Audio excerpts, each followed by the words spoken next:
I have officially found the cleanest second gen ever.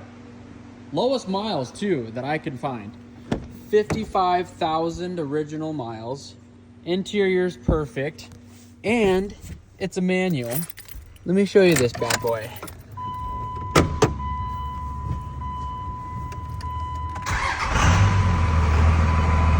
$55,140 miles. No cracks in the dash. This thing is cherry.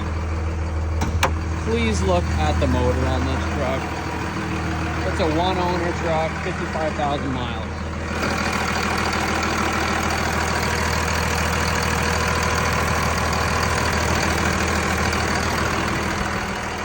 What's this worth?